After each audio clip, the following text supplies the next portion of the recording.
This is not breaking news. This is not a scandal. This is not about one person.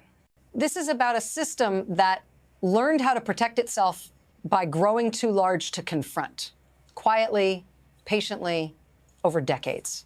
What you are watching now didn't begin this week. It didn't begin with a headline or a courtroom or a single decision. It began when complexity became camouflage, when paperwork replaced accountability, when scale itself started functioning like armor. Most people assume systems fail loudly. They don't. They fail politely, with signatures, with contracts, with professionals who know exactly which lines not to cross because they helped draw them. And when pressure finally arrives, it doesn't hit one door. It hits everywhere at once. That's when the system reveals what it was really built to do. Stay with me. Because once you see how this mechanism works, you start to notice it everywhere. And what comes next doesn't slow down. It accelerates.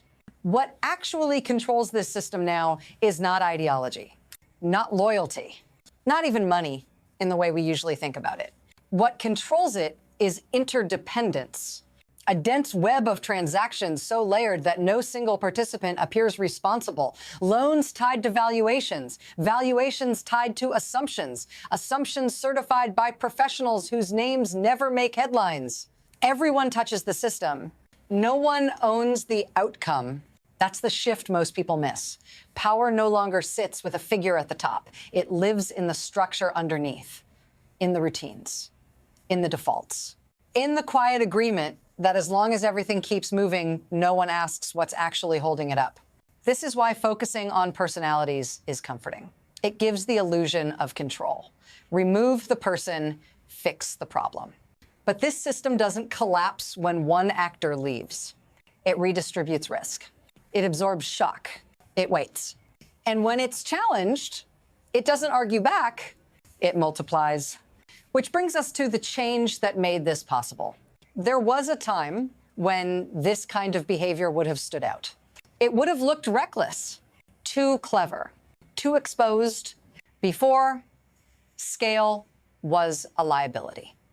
The bigger you were, the more visible you became. Oversight increased. Scrutiny followed growth. Now it's inverted. Today, scale is concealment. What changed wasn't the law. It was the environment around it. Financial structures became more sophisticated. Corporate entities multiplied. Jurisdictions overlapped. Accountability fragmented. Slowly enough that no single moment triggered alarm. Before, irregularities were anomalies. Now, they're workflows. Before, complexity raised suspicion. Now, it signals professionalism. And because the shift was gradual, it felt normal. Each step justified by the last. Each adjustment defensible on its own. That's how the most dangerous transformations happen. Not through rupture, but through routine. By the time anyone looks up, the system no longer resembles what it was designed to regulate. And when pressure finally arrives, it doesn't expose a single failure. It exposes how long the failure has been embedded. That's when the first shock hits. When the pressure finally surfaced, it didn't arrive gradually. It arrived all at once. Not a letter, not a warning, a coordinated move, multiple locations, same morning, doors opening in parallel, records leaving offices that had not been disturbed in decades, systems designed to look boring suddenly treated as urgent. This is the moment people misunderstand. They see the scale and assume aggression. They see the optics and assume theater. But this wasn't about spectacle. It was about containment. When investigators move this way, they're not looking for a single document. They're preventing coordination.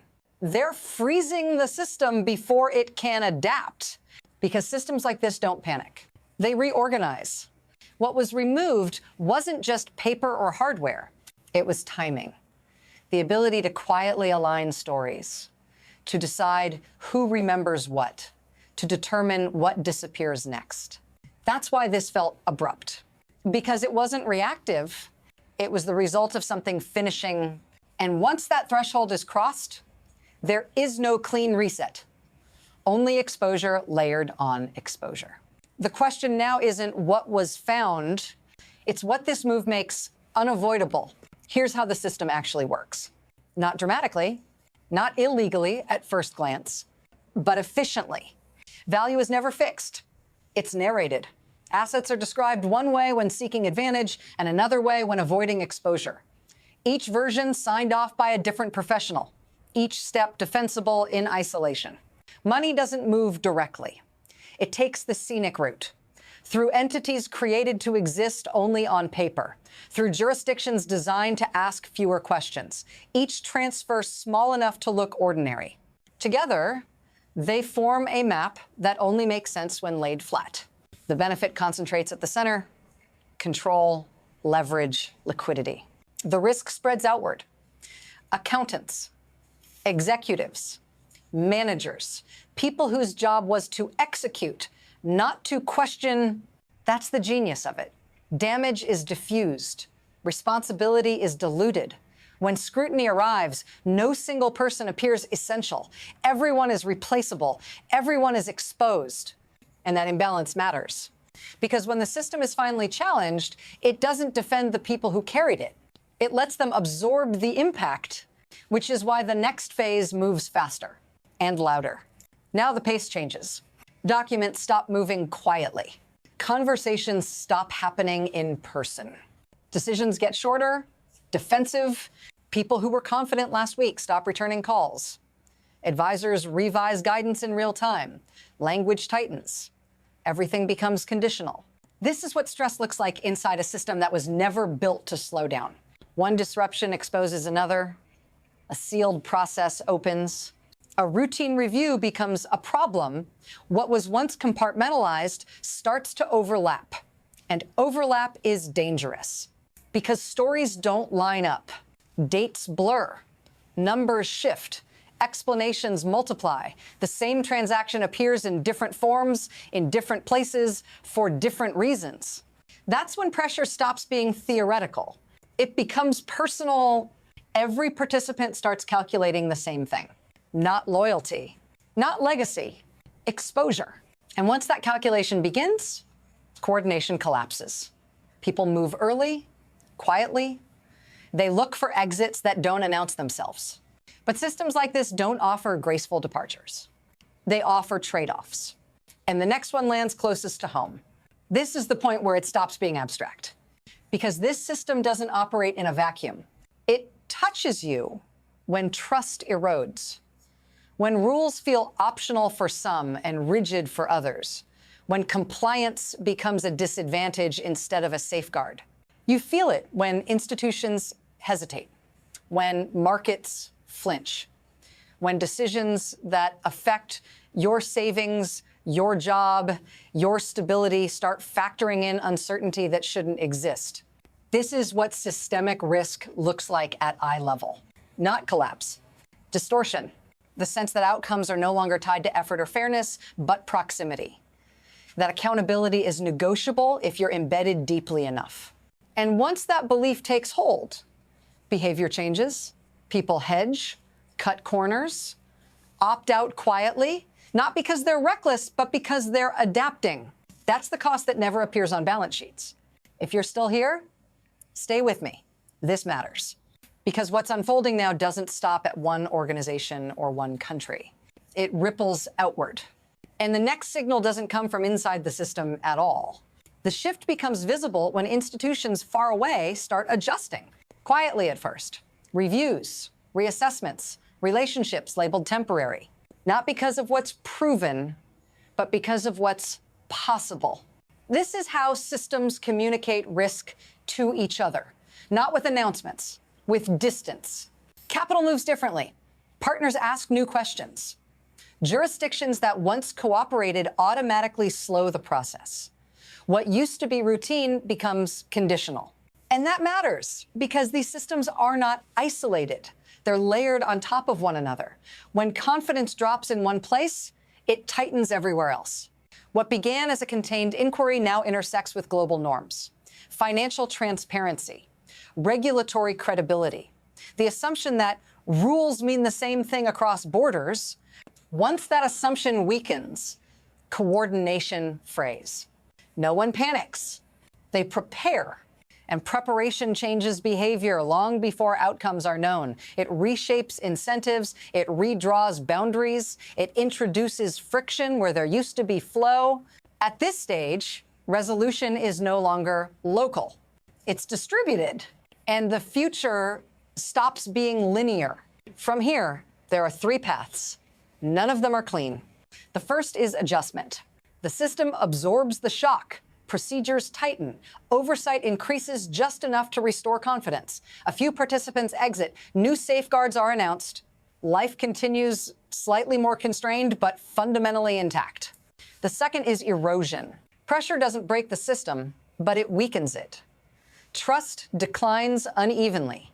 Enforcement becomes inconsistent. Some actors comply, others learn where enforcement stops.